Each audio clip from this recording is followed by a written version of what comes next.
Il m'aime tellement que je suis certaine qu'il acceptera, déclara Kelly Reid à ses amis, assise dans un bar du coin, en sirotant des mojitos.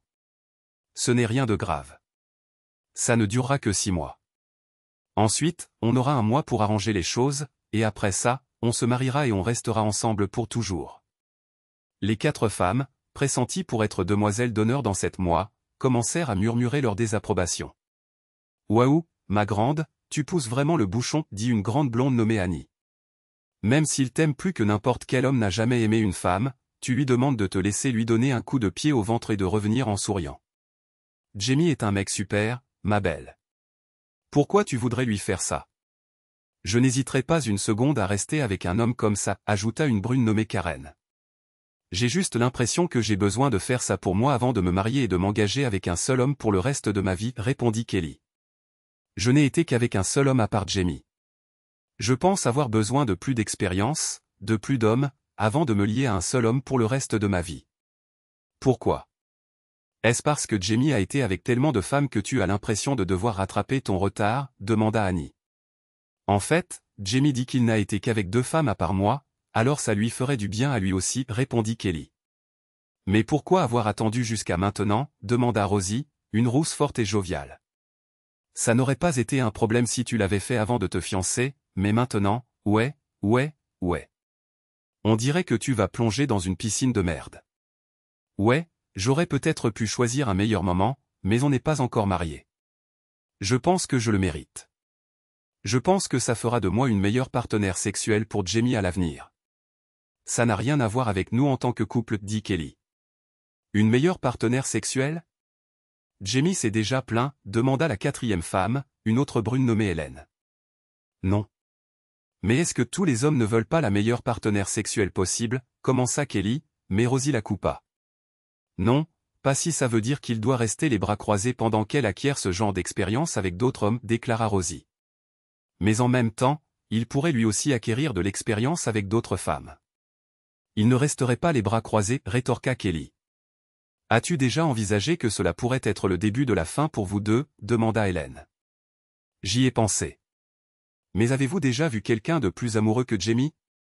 Je serais surprise qu'il ne pleure pas de soulagement quand je lui dirai que c'est seulement pour 6 mois et qu'on finira par se remettre ensemble pour se marier, dit Kelly. Eh bien, si j'ai le droit de voter, je vote non. Ne fais pas ça, dit Annie. Je ne vois rien de bon là-dedans pour Jamie. Mon Dieu, je tuerais pour un mec aussi génial que Jamie. Vous savez toutes qu'aucun des mecs avec qui je suis sorti ne pourrait même se comparer à lui. Les 4 autres femmes à la table acquiescèrent à la déclaration d'Annie. Alors, quand comptes-tu faire exploser son monde, demanda Hélène. Je me suis dit que ce soir serait le moment idéal, répondit Kelly. C'est mardi, donc il aura 3 jours avant mon premier rendez-vous. Attends. Arrête. Tu as déjà prévu un rendez-vous pour vendredi soir, demanda Rosie, incrédule. Eh bien, rien de précis, mais l'espoir fait vivre, tu sais. On n'a pas une soirée entre filles ce vendredi, demanda Kelly. Ce soir-là, Jamie Breyer entra dans la maison qu'il partageait avec sa fiancée et fut immédiatement accueilli par l'arôme de son plat préféré, de la viande braisée avec des pommes de terre rôties. Pour ce qui lui sembla être la 1000e fois, il se dit qu'il était l'homme le plus chanceux du monde. Jamie et Kelly étaient ensemble depuis plus de 4 merveilleuses années. Ils s'étaient rencontrés pendant leur première année à l'université d'État du Michigan et étaient tombés amoureux dès le début. Il était enchanté par le fait que cette femme blonde puisse être aussi douce à l'intérieur qu'elle était belle et plantureuse à l'extérieur. Elle était attirée par son visage juvénile, ses cheveux bruns bouclés, sa carrure athlétique et la confiance forte et calme qu'elle n'avait vue chez personne d'autre de son âge. Ils croyaient tous les deux que leur amour était comme un conte de fées, le coup de foudre qui semblait ne faire que se renforcer chaque jour qui passait. Il lui avait fait sa demande le jour de leur remise de diplôme, et elle avait accepté sans hésitation. À part Jamie, Kelly n'avait eu qu'un seul petit ami. Et à part Kelly, Jamie n'avait été qu'avec 2 autres filles. Leur manque d'expérience sexuelle était devenu une sorte de fil conducteur alors qu'ils exploraient, apprenaient et riaient ensemble, à partir de leur 6e rendez-vous. Ils lisaient ensemble des livres sur le sexe et passaient littéralement des heures à essayer différentes positions. Tout ce qu'ils faisaient ensemble ressemblait à une aventure épique. Kelly était assise dans le salon, en train de boire du vin, quand Jamie la trouva. Il remarqua qu'elle semblait nerveuse quand il s'approcha pour lui donner son baiser de bienvenue habituel avant de monter se changer en vêtements décontractés. Il remarqua également qu'elle portait toujours sa tenue de travail, ce qui était inhabituel pour elle après être rentrée à la maison. « Jamie, mon chéri, pourquoi ne prendrais-tu pas un verre et ne me rejoindrais-tu pas une minute avant d'aller te changer? J'ai quelque chose à te dire, dit Kelly. Jamie vit l'expression sérieuse sur le visage de Kelly et fit ce que sa fiancée lui demandait. Il supposa que quelque chose avait du mal se passer au travail, ce jour-là chez Transglobal Shipping. Jamie s'assit à l'autre bout du canapé, loin de Kelly. Il prit une gorgée de whisky irlandais et, ce n'était pas la première fois, se demanda comment les gens parvenaient à rendre le whisky si doux. Il fixa sa fiancée, qui remuait inconfortablement sur son siège. « Jamie, il faut que je te dise quelque chose d'important, et j'ai besoin que tu écoutes attentivement avant de poser des questions. »« D'accord, » dit Kelly. Jamie acquiesça silencieusement. Il était trop inquiet pour parler, se demandant déjà si sa fiancée avait un problème de santé. Ce que Kelly laissa tomber sur le monde de Jamie frappa avec la force d'une bombe nucléaire. Plusieurs fois, il essaya de dire quelque chose, mais elle leva la main, l'arrêtant. « Tu as promis, lui rappela-t-elle. Si je ne dis pas tout d'un coup, je n'y arriverai jamais. » Jamie écouta, les sourcils froncés à chaque phrase qu'elle prononçait. Son cœur se brisa un peu plus. Quand elle eut enfin terminé, elle lui fit un petit signe de tête. « Je pensais que tu m'aimais, murmura-t-il. Comment ai-je pu me tromper à ce point? » Ils avaient tous les deux les larmes aux yeux. Celle de Kelly était là parce qu'elle savait à quel point elle blessait profondément l'homme qu'elle était censée épouser. « Tu ne te trompes pas. Je t'aime plus que tout au monde, s'exclama-t-elle. Mais c'est quelque chose que je dois absolument faire pour moi. Je sais que ça sonne égoïste, mais si je ne le fais pas, je me demanderai toujours ce que j'ai manqué, et ça pourrait nous séparer à l'avenir. Mais les mêmes règles qui s'appliquent à moi s'appliquent aussi à toi. Tu n'as pas été avec beaucoup de femmes non plus. Cela te donnerait aussi l'occasion d'élargir ton expérience et ta perspective. À long terme, nous deviendrons tous les deux de meilleurs partenaires l'un pour l'autre. Je n'ai pas besoin d'une meilleure partenaire à l'avenir. Je t'aime exactement comme tu es, dit Jamie. Et je ne veux pas élargir mes horizons ou acquérir de l'expérience sans toi. Est-ce vraiment ce que tu attends de moi? Jamie ressentit un mélange de colère, de tristesse et de confusion. Il avait l'impression que la personne qu'il chérissait et en qui il avait le plus confiance l'avait attiré dans un piège. Laisse-moi bien comprendre. Voyons si je te comprends bien. Tu veux nous séparer pour que nous puissions tous les deux sortir avec d'autres personnes et coucher avec elles pendant les 6 prochains mois. Ensuite, nous nous remettrons ensemble, nous nous marierons et nous vivrons heureux pour toujours. C'est ce que tu veux?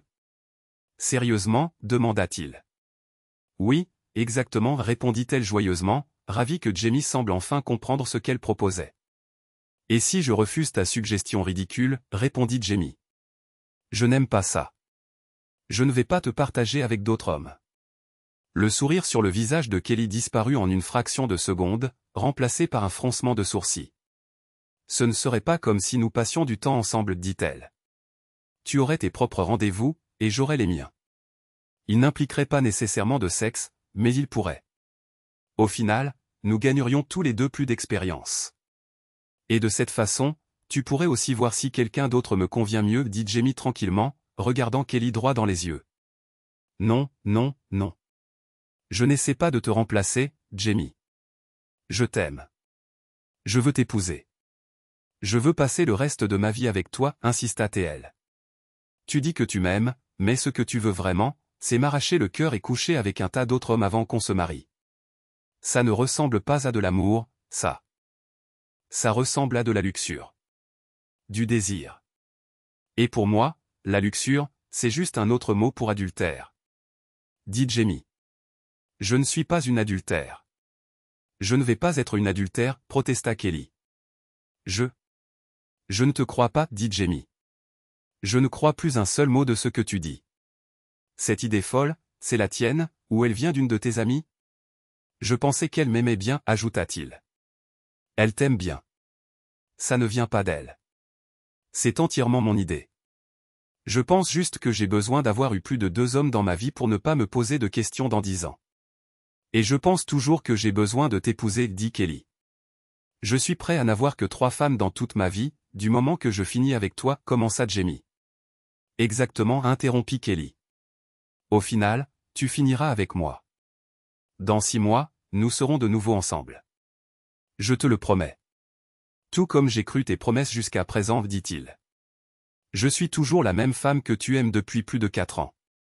Et je serai toujours la même quand tout ça sera fini, dit-elle, les larmes aux yeux. Pourquoi tu ne vois pas ça? Non, tu ne seras plus la même l'instant où tu te coucheras avec un autre homme. Tu ne seras plus la femme que je connaissais. Du moins, pas à mes yeux. Plus jamais, dit Jamie, le visage assombri par le chagrin. Bon sang, à mes yeux, tu n'es déjà plus la même juste parce que tu m'as dit ce que tu as l'intention de faire. Kelly était stupéfaite de la tournure qu'avaient pris les événements. Jamie avait été on ne peut plus clair, il désapprouvait son plan. Elle avait été prête à parier. Bon sang, elle était prête à parier que son fiancé adoré et aimant lui accorderait cette faveur. Oui, elle savait qu'il risquait de ne pas apprécier, mais il l'aimait profondément, et elle était convaincue qu'il pourrait s'en sortir. Elle resta assise en silence pendant environ 30 minutes, le regard absent, jusqu'à ce qu'elle voie Jamie sortir de la chambre à coucher en portant 2 valises. Elle était assise à la table de la cuisine, chipotant à son repas sans entrain, quand elle le remarqua. « Attends, où vas-tu » gémit-elle en se levant d'un bond. « Je m'en vais. C'est fini entre nous. Chérie, il n'y a pas si longtemps, j'aurais tué pour toi. Maintenant, il me faut toute ma force pour ne pas te tuer, dit Jamie. Tu ne peux pas partir. On se marie dans 7 mois, hurla Kelly. Tout ça, c'est du passé maintenant, Kelly, dit Jamie calmement. Il n'y aura pas de mariage. On ne peut plus se marier. L'appartement est payé jusqu'à la fin du mois. Trouve une colocataire ou vis seule. Fais ce que tu veux. Je me débrouillerai. Maintenant, tu peux coucher avec qui tu veux, avec autant d'hommes que tu veux. Non. Ce n'est pas comme ça que ça devait se passer. Tu ne m'aimes pas, pleura Kelly. Si tu m'aimes, tu dois accepter. Jamie regarda son ex-fiancé avec tristesse dans les yeux. Astérisque, où est-elle allée chercher ces bêtises, astérisque, se demanda-t-il. On était censé faire équipe, toi et moi. Si tu m'aimais autant que tu le dis, tu n'aurais jamais fait ce petit discours, dit Jamie. Il pouvait presque voir les rouages tourner dans la tête de Kelly. La couleur quitta son visage. Je ne pense pas qu'on ait besoin d'impliquer d'autres personnes. Elle commença à faire marche arrière, des larmes coulant sur ses joues. C'était une idée stupide. Je suis désolé. C'était une idée stupide, et je suis sûr que tu le regrettes maintenant. Mais tu ne peux pas recoller les morceaux de mon cœur. Tu veux ce que tu veux, et si tu ne le fais pas maintenant, tu le feras après notre mariage. Tu le feras dans mon dos, dit Jamie. Au moins, tu me l'as dit. Maintenant, on peut mettre fin à tout ça avant le mariage, avant que ça ne coûte encore plus cher. Oh mon Dieu, mon père va nous tuer. Il a déjà dépensé une fortune, et je ne sais même pas combien on peut se faire rembourser, dit Kelly. Ce n'est pas mon problème. Tout ça, c'est à cause d'un caprice de la petite fille à papa, marmonna Jamie, en faisant des guillemets avec ses doigts. S'il te plaît, ne fais pas ça, Jamie, implora Kelly. Dis-moi que tu n'avais pas de plan de secours. Qu'est-ce qui t'a pris de penser que j'allais te laisser coucher avec la moitié de la population masculine de cette ville et ensuite t'épouser? Pas la moitié de la population masculine, interrompit Kelly. Juste quelques mecs par-ci par-là. Bien mieux. Alors, combien de types as-tu déjà en vue, demanda Jamie. Aucun. Je n'ai encore rien fait. Je n'aurais rien fait sans te le dire d'abord. Pour qui me prends-tu, demanda Kelly. Jamie la regarda en haussant un sourcil. Tu t'attends vraiment à ce que je réponde à cette question, répondit-il. Les larmes coulaient sur le visage de Kelly tandis que Jamie transportait ses valises jusqu'à la voiture, puis revenait dans l'appartement. Je reviendrai dans quelques jours chercher ce que j'ai oublié, dit-il. Bonne continuation. S'il te plaît, ne fais pas ça. Je n'ai rien fait. Je ne t'ai jamais trompé. Je ne le ferai pas. Je te le promets, sanglota-t-elle. Jamie hésita quelques secondes. Son estomac se noua. Mon Dieu, il aimait cette femme, et maintenant, il n'avait qu'une envie, s'éloigner d'elle le plus vite possible. Jamie prévoyait de passer quelques jours chez son cousin Sam, qui habitait à une quinzaine de minutes de l'appartement. Dès qu'il fut installé chez son cousin, il s'assit devant son ordinateur portable et mit à jour les 2 sites de réseaux sociaux où Kelly avait créé les pages de leur mariage. Chers amis, écrivit-il, le mariage entre Kelly Reid et Jamie Breyer a été annulé en raison du désir exprimé par Kelly d'avoir des relations sexuelles avec des hommes qui ne sont pas son fiancé. Pour de plus amples informations, n'hésitez pas à contacter Kelly directement. Le message était court et précis, il rejetait clairement la faute sur Kelly. Jamie ne ressentait aucun besoin d'être tendre avec son ex-fiancé. Il relut le message plusieurs fois avant de le publier, puis prit soin de changer le mot de passe pour empêcher Kelly d'accéder à la page. Il répéta le même processus sur le deuxième site, puis éteignit son ordinateur. Bien qu'il ait dit aux gens de contacter Kelly, il savait que son propre téléphone allait bientôt sonner sans arrêt, bien qu'il soit déjà plus de minuit. Le premier appel arriva 4 minutes plus tard. C'était un des amis de Jamie.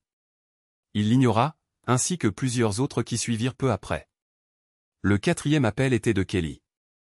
Il l'ignora également, et 1 minute plus tard, il reçut un SMS d'elle lui demandant pourquoi il avait fait ce qu'il avait fait. « Je ne vais pas cacher la merde que tu as faite. Je ne pensais pas que tu dirais la vérité à qui que ce soit.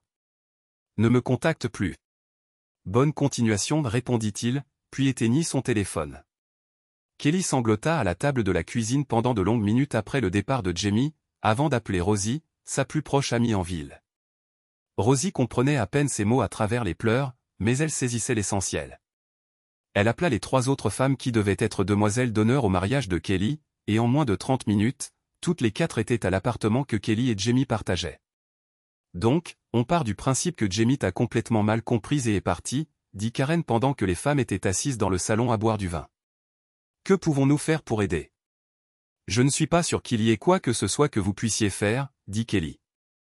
Il n'est pas seulement parti. Il a annulé le mariage. Il a dit qu'il ne pouvait plus me faire confiance. Je n'aurais jamais pensé qu'il partirait sans même en discuter. Il a dit que c'était fini dès que je lui ai dit mon plan. Je lui ai dit que j'avais changé d'avis, mais il a dit qu'il était déjà trop tard. Je pensais qu'il m'aimait. Je suppose que je me suis trompé, ajouta Kelly. Non, tu ne t'es pas trompé, dit Annie. Mais tu l'as blessé aussi profondément qu'on peut blesser une personne. Certains hommes sont tout ou rien. Ou peut-être qu'il ne t'aimait pas autant que tu le pensais, dit Hélène. Tu connais le vieil adage, si tu aimes quelque chose, laisse-le s'en aller.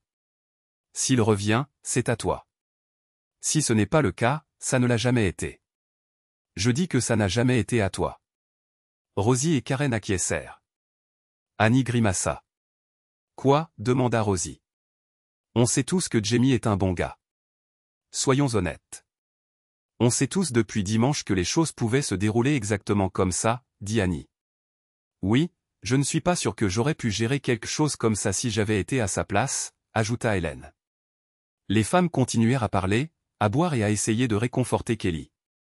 Juste après minuit, son téléphone sonna. Elle espérait que c'était Jamie, mais c'était une autre amie qui appelait pour savoir ce qui se passait avec le mariage annulé. Kelly était stupéfaite que quelqu'un soit déjà au courant. Mince, j'ai vraiment tout gâché. Elle cria en composant un numéro enregistré dans son téléphone. La personne ne répondit pas. Elle tapota rapidement un message et reçut une réponse presque immédiatement. Elle halta en le lisant et le montra aux autres, qui haltèrent également. C'est probablement une bonne chose qu'il soit déjà si tard. Mes parents dorment. Sinon, ils appelleraient déjà. Mon père va faire une crise cardiaque quand il l'apprendra, dit Kelly. Kelly se réveilla au son de son téléphone qui sonnait sans arrêt. Il sonna jusqu'à ce que l'appel passe sur la messagerie vocale, puis recommença à sonner. Même dans son état vaseux et de gueule de bois, elle n'avait pas besoin de regarder l'écran pour savoir qui c'était. « Salut, papa » dit-elle humblement quand elle finit par répondre. Les 10 minutes suivantes furent parmi les plus désagréables de la jeune femme. Son père l'avait appris d'un ami qui lui avait parlé des publications que Jamie avait faites sur les sites web de mariage. Il s'était rendu lui-même sur les 2 sites pour confirmer l'information avant d'appeler sa fille. « Tu as perdu la tête ? Qui dit à son fiancé qu'elle veut devenir une adultère avant de se marier ?» cria son père. « Et même si tu ne l'annonces pas, qui diable fait une chose pareille ?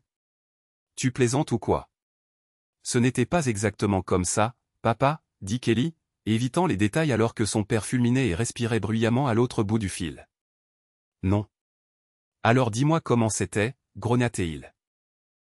D'accord. C'était exactement comme ça, dit-elle d'une voix rauque. Argue. Il cria. Parle-lui, Kathleen. Parle-lui avant que je passe à travers le téléphone et que je l'étrangle moi-même. Kelly entendit son père passer le téléphone à sa mère. Chérie, à quoi diable pensais-tu, dit sa mère, la déception dans sa voix vibrant pratiquement à travers le téléphone. On adore Jamie. On pensait que toi aussi. Je l'aime, maman. Je l'aime vraiment.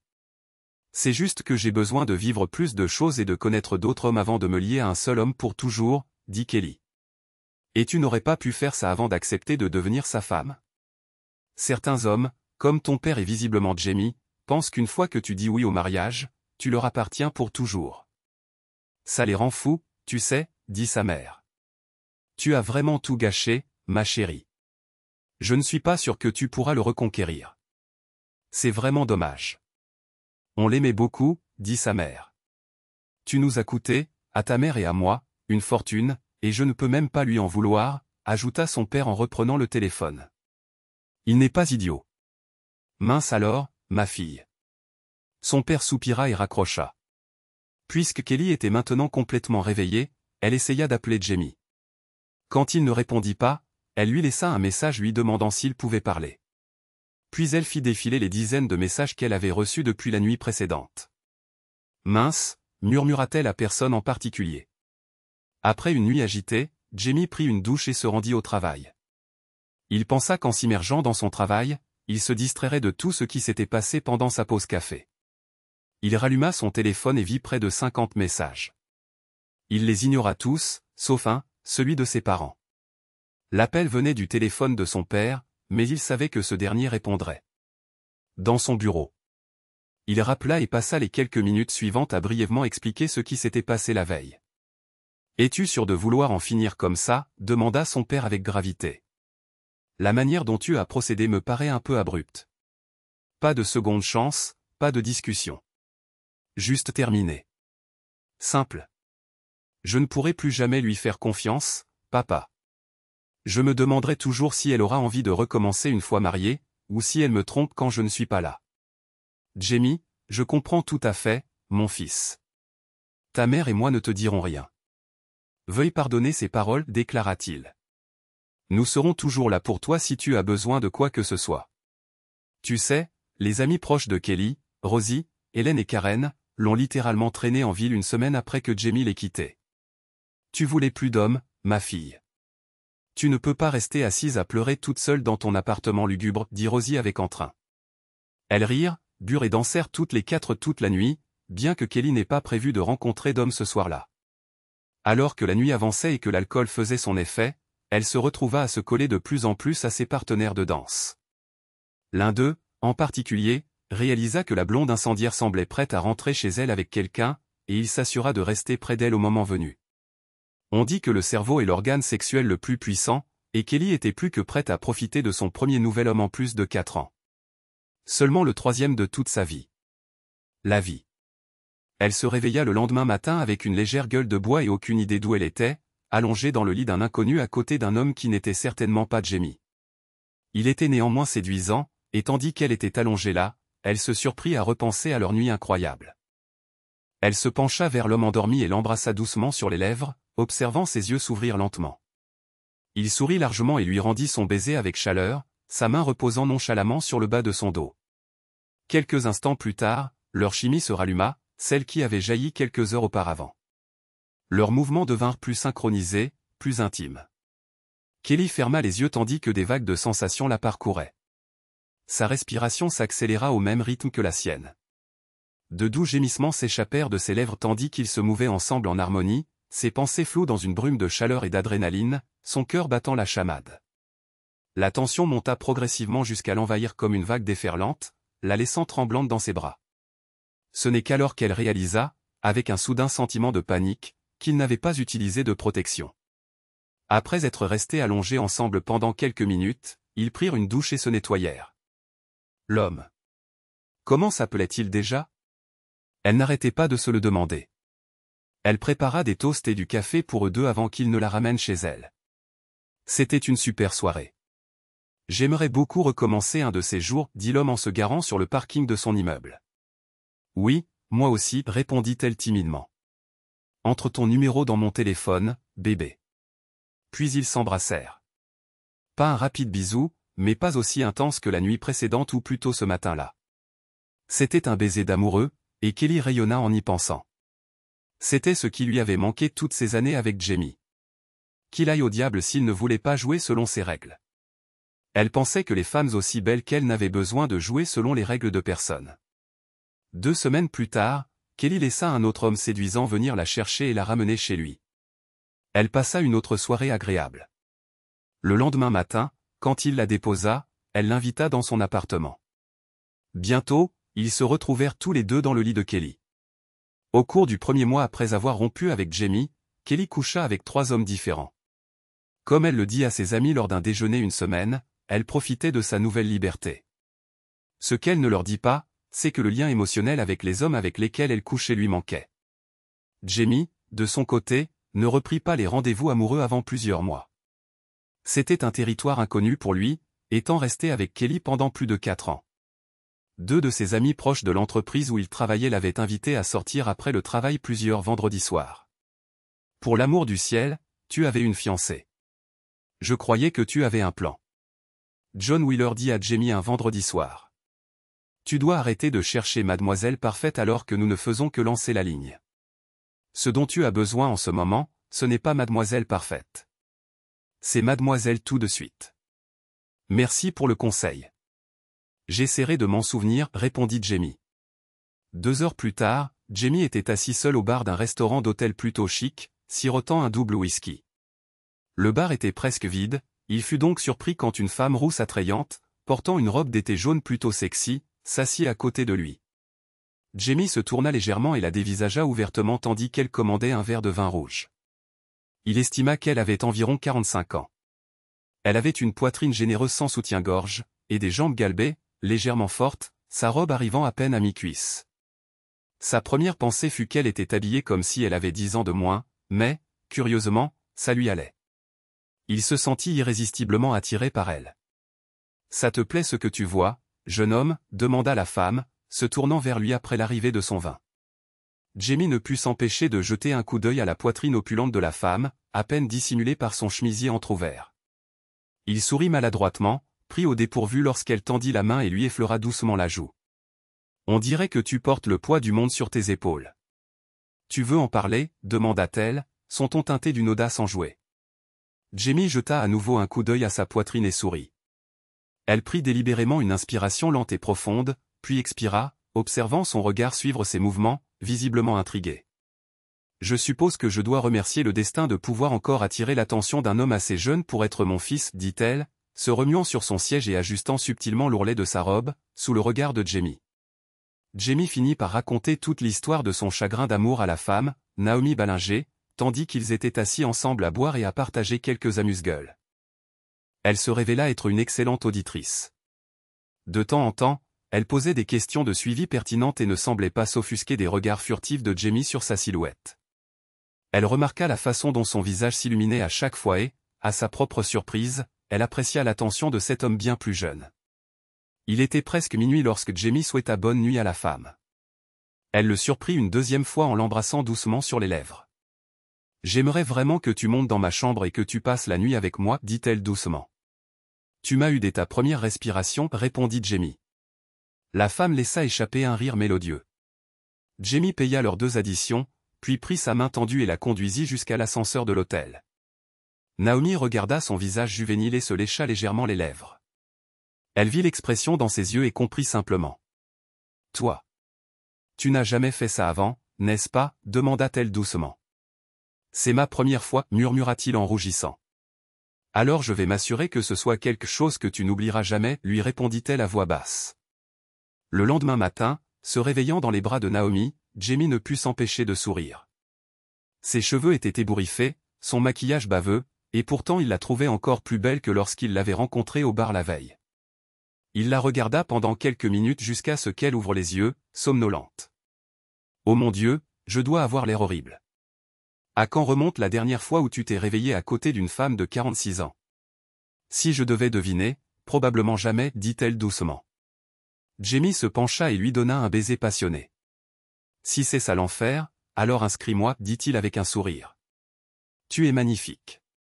Jamie retira la couverture de leur corps. Mon Dieu, je pourrais passer toute la journée à t'explorer, dit-il. J'aimerais que tu puisses, mais mon vol de retour pour Wichita est à 1h de l'après-midi, répondit-elle. Si j'avais 20 ans de moins, tu n'arriverais jamais à te débarrasser de moi, dit Naomi avec un sourire narquois. Tu es une vraie perle, jeune homme. Ne change jamais pour aucune femme. Elle devrait changer pour toi. Elle laissa échapper un autre gémissement tandis que Jamie continuait d'explorer son corps. En moins de 2 minutes, elle cria de plaisir et le couple fut une fois de plus emporté par la passion. Oh mon Dieu, j'oubliais combien de fois vous, les jeunes hommes, pouvez continuer, halta-t-elle alors qu'ils étaient allongés là, respirant bruyamment. Ils prirent une douche ensemble. Lorsque le beau et jeune spécialiste du contrôle qualité sortit enfin de sa chambre d'hôtel, elle se sentait satisfaite et presque épuisée. Elle avait le numéro de téléphone de Jamie et promit d'appeler si elle revenait un jour dans sa ville. Annie Léonard avait également le numéro de Jamie, mais il n'avait répondu à aucun appel ou message de Kelly ou de ses amis proches depuis la rupture. Plus que les autres, la grande et élégante femme était désespérée de lui parler. Elle n'avait aucune idée non plus de l'endroit où il avait déménagé, alors, dans un moment de frustration, elle se présenta au bureau de son entreprise environ 4 mois après la séparation. Jamie fut à la fois surpris et en colère en voyant Annie l'attendre à la réception après qu'on lui ait dit qu'il avait un visiteur. Il avait donné à la secrétaire de l'entreprise une liste de noms dont les appels devaient être bloqués, mais il n'avait jamais imaginé que Kelly ou l'une de ses amies aurait réellement le culot de se présenter à son bureau. « Qu'est-ce que tu fais à me harceler au travail ? » « Annie, je ne vais pas tolérer ça, commença-t-il. « Crois-moi, ce n'est pas ce que tu crois, l'interrompit la blonde. Pouvons-nous aller quelque part au calme pour parler ? » Son expression s'adoucit légèrement et il dit à la réceptionniste que lui et son invité sortiraient quelques minutes dans un restaurant en bas de la rue. Il fit un geste vers la porte d'entrée et ils s'y dirigèrent rapidement et silencieusement. Jamie avait toujours été stupéfait qu'une personne aussi belle que Kelly ait tout un groupe d'amis tout aussi séduisante. Il avait l'habitude de les appeler sur le ton de la plaisanterie le convent des jolis. Il avait toujours pensé qu'Annie, la grande blonde athlétique avec une personnalité formidable, était la plus terre à terre du groupe. « Qu'est-ce qui est si important que tu aies interrompu ma journée de travail, Annie ?» demanda-t-il sèchement une fois que la serveuse eut pris leur commande de café et se fut éloignée. « Je ne changerai pas d'avis concernant la proposition de Kelly. »« Je ne te demande pas ça, » répondit-elle. « Tu n'as probablement lu aucun des messages que je t'ai envoyés, mais je voulais juste que tu saches que je pense que tu avais raison et qu'elle avait tort. Ce qu'elle t'a fait était vraiment dégueulasse. C'est la raison pour laquelle j'ai appelé au début. Mais maintenant, je suis ici pour une autre raison. Est-ce que tu envisagerais de sortir avec moi ?» Jamie releva brusquement la tête, comme si quelqu'un lui avait tiré les cheveux. Il plongea son regard dans les yeux verts d'Annie et n'y vit que de l'espoir. « Tu es sérieuse, n'est-ce pas ?» demanda-t-il doucement. « Absolument sérieuse. J'ai toujours pensé que tu étais un type formidable, et comme aucun de nous deux ne voit personne en ce moment, je me suis dit, enfin, peut-être, dit-elle. Sa respiration était irrégulière. Ses joues étaient rouges. Astérisque peut-être astérisque, pensa Jamie, astérisque si je n'avais pas été fiancé à l'une des amies les plus proches d'Annie, j'aurais peut-être dit oui astérisque. Mais il sentait que ce n'était pas juste. Même si plusieurs personnes lui avaient dit que Kelly était récemment sortie avec certains de ses amis proches. Correction, anciens amis. Je ne peux pas, Annie. Je ne peux tout simplement pas. Ce ne serait pas juste, même si Kelly et moi ne sommes plus fiancés, dit Jamie. Tu sais qu'elle. Commença Annie. Ouais, j'en sais beaucoup plus sur Kelly et ses aventures que je ne l'aurais jamais souhaité. Mais c'est elle, c'est comme ça. Je ne vais pas devenir cette personne. Je suis désolé, Annie, dit Jamie. Moi aussi. Encore plus que tu ne le penses, dit Annie. Est-ce qu'on peut au moins redevenir amis? Tu sais, je t'appelle parfois et tu réponds. Et peut-être que tu m'appelles aussi. Tant que ça ne tourne pas autour de Kelly. Tu ne me dis rien sur elle, et tu ne lui dis rien sur moi. Compris, répondit Jamie. J'aimerais vraiment ça. Je ne veux pas être prise entre deux feux, dit-elle. C'était l'une des rares fois depuis qu'elle s'était lancée dans sa mission d'avoir autant d'hommes que possible, et comme Rosie avait commencé à l'appeler, que Kelly se sentait insatisfaite après le sexe.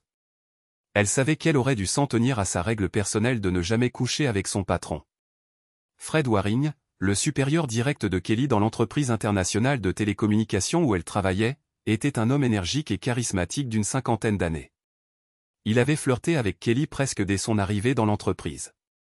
Au début, elle l'avait gentiment repoussé, invoquant ses fiançailles lorsqu'elles étaient encore une réalité, puis lui avait dit qu'elle n'était pas prête après la rupture. Apparemment, elle était prête après le barbecue du 4 juillet de l'entreprise. Un des facteurs qui jouait en faveur de Fred Waring était que Kelly n'avait eu aucune relation intime avec qui que ce soit depuis plus d'une semaine. Quand elle vivait avec Jamie, ils avaient des relations physiques presque tous les jours, souvent plus d'une fois. Après le départ de Jamie, elle avait été avec quelqu'un 1 ou 2 fois par semaine, mais son dernier rendez-vous avait été annulé à cause de ses règles. Au moment où le barbecue est arrivé, Kelly se sentait sérieusement privée. Alors quand Fred a commencé à flirter. Un autre facteur en faveur de Fred était qu'il était marié. Kelly voyait cela comme une stratégie de sortie intégrée si elle devait s'impliquer avec son patron.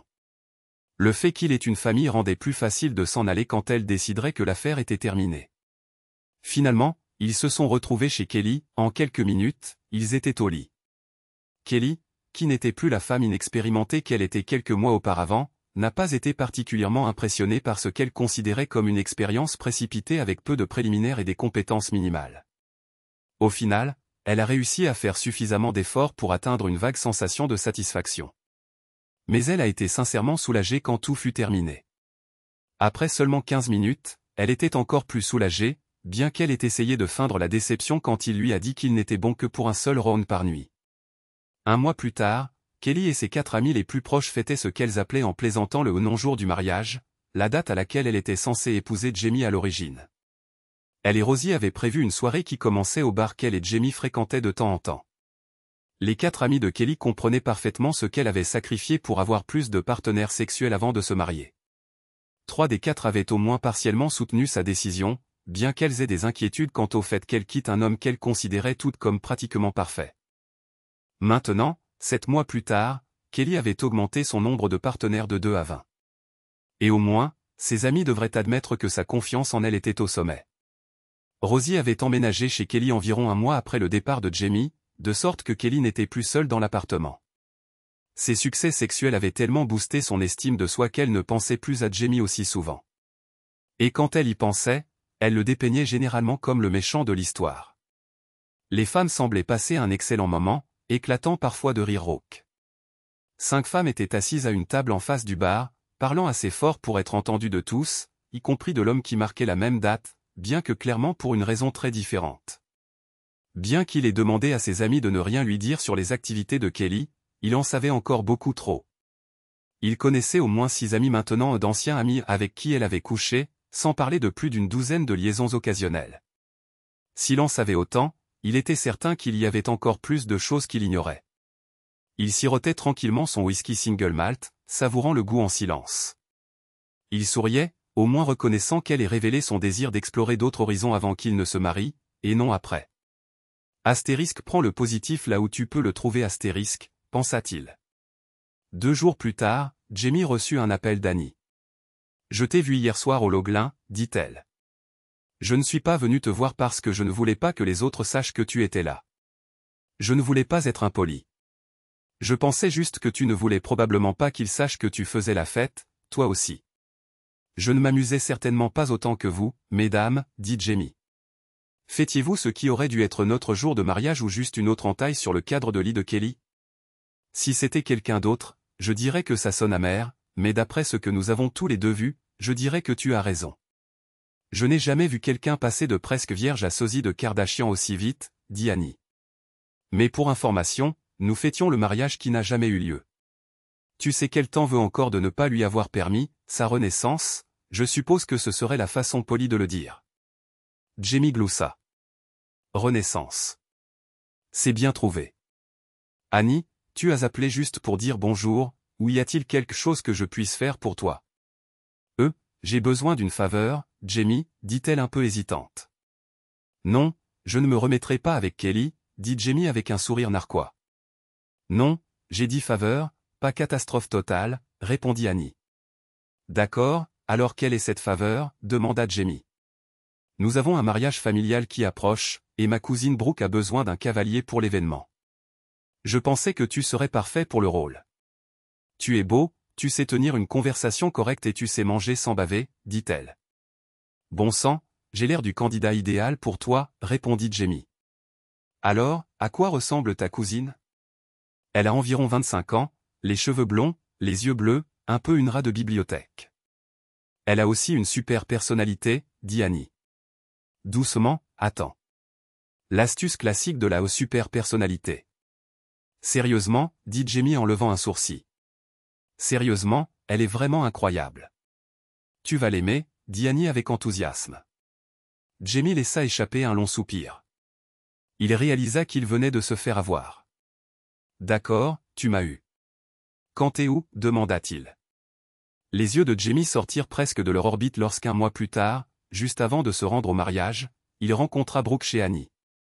Et elle * une super personnalité, demanda Jamie avec un sourire narquois. Oh, absolument. Je ne te mentirai pas, répondit Annie avec enthousiasme. En réalité, Annie n'avait pas menti. Brooke avait effectivement une super personnalité. En plus d'être une blonde vraiment magnifique avec des yeux bleus saisissants, des lèvres pulpeuses et embrassables, et un corps tout en courbe qui attirait l'attention, Jamie dut rassembler toute sa volonté pour ne pas baver de toute la soirée. Et Jamie, reprends-toi. Ça fait si longtemps que ça, gloussa Annie à un moment donné pendant la nuit. Non, mais je m'attendais, tu sais, à * une super personnalité *, dit Jamie. Tu me dois quelque chose, Jamie. Tu me dois beaucoup, dit Annie. Ouais, c'est vrai, admit-il. Brooke Martin était une comptable junior de 26 ans qui, quelques mois plus tôt, vivait ce qu'elle pensait être une relation parfaite avec le bon, jusqu'à ce qu'il s'enivre à une fête et la frappe à plusieurs reprises. Ce fut la fin de la relation. Les bleus s'estompèrent, mais Brooke devint méfiante envers les hommes et hésitante quant aux relations. Depuis cet incident, elle n'avait eu que quelques rendez-vous. Elle n'était pas sûre d'aller au mariage avec un cavalier inconnu, mais elle faisait confiance à sa cousine pour lui présenter un homme gentil, l'équivalent masculin d'avoir une super personnalité. Elle fut vraiment surprise lorsqu'un Jamie beau et en forme se présenta. Que ce soit une pure coïncidence ou un mauvais karma, Jamie n'en était pas sûr, mais quelques mois plus tard, Kelly apparut à sa table dans un café. Il avait fait des courses pour le travail et s'était arrêté pour prendre un latte au caramel salé et un bagel. Bien qu'il boive habituellement son café noir, Kelly lui avait fait découvrir les lattes quand ils étaient ensemble, et il s'en offrait un de temps en temps quand il en avait envie. « Salut, étranger, ça te dérange si une vieille amie te rejoint ?» demanda Kelly. Jamie savait que c'était mesquin, mais il jeta un coup d'œil derrière elle, comme s'il cherchait quelqu'un d'autre, puis revint à elle. « Tu es drôle, toi, dit-elle avec sarcasme. Je peux m'asseoir ? » Il fit un geste vers la chaise, lui donnant silencieusement la permission, et retourna à sa bouchée de bagel. Il la dévisagea, remarquant qu'elle était toujours aussi belle qu'à l'époque où ils étaient ensemble. Elle croisa son regard et sourit intérieurement. « C'est bon signe *, pensa-t-elle. Ils restèrent assis en silence jusqu'à ce que Jamie ait fini de mâcher. « Tu es rayonnante, Kelly. »« Comment vas-tu ?» demanda Jamie. « J'ai connu mieux, mais tu le sais déjà, dit-elle, essayant de ne pas laisser transparaître trop d'amertume dans sa voix. Elle baissa les yeux un instant pour se reprendre, puis le regarda droit dans les yeux. « Est-ce que tu vois quelqu'un sérieusement ?» demanda-t-elle. Kelly remarqua le trouble dans les yeux de Jamie. Il réfléchissait à quelle part de vérité, et quelle partie, il devait lui révéler. « Je vois une femme assez régulièrement depuis quelques mois, dit-il. Elle a une personnalité formidable, ajouta-t-il, anticipant instantanément la réaction probable de Kelly à cette phrase. « Avec combien d'hommes sors-tu ?» demanda-t-il, la question s'échappant à peine de ses lèvres avant qu'il ne la regrette. Elle recula légèrement. Elle reconnaissait qu'elle méritait cette pique, mais ne s'attendait pas à une telle franchise de la part de Jamie. « Je ne suis sérieusement impliquée avec personne en ce moment, répondit-elle. Murmura Jamie, reprenant une bouchée de son bagel. Kelly fut surprise de constater que l'expression de Jamie était illisible. Il avait autrefois été un livre ouvert pour elle. Tu sais, j'ai eu amplement le temps d'acquérir l'expérience dont je pensais avoir besoin. Je pense que si nous nous réconcilions, nous pourrions être aussi heureux qu'avant, suggéra-t-elle. Je suis content que tu aies acquis l'expérience que tu jugeais nécessaire, répondit Jamie. Je n'ai jamais eu l'intention de t'entraver. J'ai aussi acquis de l'expérience pendant cette période, même si je ne l'ai certainement pas désirée. Et je ne suis toujours pas sûr que j'en ai jamais eu besoin, dit Jamie. Pourquoi on ne réessayerait pas, Jamie? On était si bien ensemble, implora Kelly. On était vraiment bien ensemble, Kelly. C'est ce qui a amplifié la douleur, répondit Jamie. Je t'aimais de tout mon être. Mais ton amour pour moi n'était pas le même. Je n'avais pas besoin de coucher avec d'autres femmes avant de me marier pour me sentir accompli. Mais tu as clairement indiqué que je ne te suffisais pas, que tu avais besoin de plus avant de pouvoir te contenter de t'installer. D'accord, j'ai fait une erreur, concéda TL. Mais c'est du passé maintenant. Nous étions merveilleux ensemble. Nous pourrions retrouver ça. C'était maintenant au tour de Jamie de grimacer. Si ne serait-ce que la moitié de ce qu'il avait entendu concernant les escapades sexuelles de Kelly depuis leur séparation était vrai, il doutait sérieusement de sa capacité à être fidèle à un seul homme, ne serait-ce qu'une fois. Il savait également qu'elle était toujours en traitement pour une maladie sexuellement transmissible. Non, on ne peut pas, déclara Jamie. Tu m'as arraché le cœur, puis tu l'as piétiné. Je ne pourrai jamais l'oublier. Et si je ne peux pas oublier, je ne pourrai jamais pardonner. Jamais. Les yeux de Kelly commencèrent à larmoyer avant qu'elle ne secoue légèrement la tête, essayant de les éclaircir. Eh bien, tant pis pour toi, dit-elle avec désinvolture. Si jamais tu changes d'avis, je suis toujours disponible. 2 ans plus tard, Annie était une mariée à couper le souffle à son mariage. Ses 4 amis les plus proches étaient ses demoiselles d'honneur. La réception, à laquelle assistaient près de 200 invités, ne faisait que commencer lorsque Kelly aperçut Jamie assis à une table avec une belle femme blonde. « Qu'est-ce qu'il fait ici » demanda-t-elle à Annie. Annie suivit le regard de Kelly vers Jamie. Elle sourit largement, bien qu'avec une pointe de malaise. « Je suis toujours amie avec lui, Kelly, répondit Annie. Ce n'est pas parce que tu l'as quitté que je l'ai fait. En plus, il est marié à ma cousine Brooke. Ils le sont depuis plus d'1 an maintenant. Comment ai-je pu rater ça demanda Kelly. Annie sourit et se pencha pour embrasser passionnément son nouveau mari, Greg. Alors que le témoin commençait son discours, le couple se dirigea vers le devant de la salle. Tu savais que Jamie s'était marié demanda Kelly aux 3 autres demoiselles d'honneur. Elles secouèrent toute la tête. Cela ne nous regarde pas, dit Karen. En plus, pourquoi est-ce que tu t'en soucies encore? Depuis ta rupture avec lui, tu as eu plus de sexe que nous toutes réunies. Il est clair que tu es passé à autre chose. Ou du moins, c'est ce qu'on pensait. Rosie et Hélène gloussèrent et levèrent les yeux au ciel avant de partir avec leur cavalier. 1 heure plus tard, Kelly leva les yeux de sa place à la table des mariés et vit Jamie et sa femme se tenir devant elle. Kelly, je voudrais te présenter ma femme, Brooke. Brooke, voici une vieille amie à moi. Enfin, techniquement mon ex, Kelly Reed, dit Jamie. C'est elle. La mâchoire de Kelly se décrocha alors qu'elle admirait la belle femme qui se tenait devant elle. Portant une robe moulante, courte et coûteuse bleu ciel avec des diamants qui cascadaient de son annulaire, de son cou et de ses lobes d'oreilles, Jamie était également impeccable. Vêtu d'un costume à rayures bleues foncé sur mesure, son sourire était détendu et sincère. Je ne veux pas avoir l'air désinvolte, mais je crois que je vous dois un remerciement, dit Brooke. Enfin, avouez à ma cousine. Quand elle m'a annoncé qu'elle allait me caser avec un type bien, j'ai pensé, super. Et puis cet homme s'est présenté à ma porte. Pendant un bref instant, Kelly envisagea de tendre la main et de gifler cette femme suffisante devant elle, mais elle réalisa ensuite que ce qu'elle avait pris pour de la suffisance était en réalité de l'assurance, la calme certitude de quelqu'un qui avait choisi le bon partenaire. Après mûre réflexion, Kelly comprit que sa propre décision égoïste de courir après le bonheur avait modifié le cours de sa vie, et pas en bien. J'aimerais pouvoir exprimer ma gratitude, mais honnêtement, je n'y arrive pas. J'ai vraiment fait une erreur et j'ai tenu pour acquis l'amour d'un homme bien. Peut-être que je l'aimais, mais il est clair que je m'aimais plus.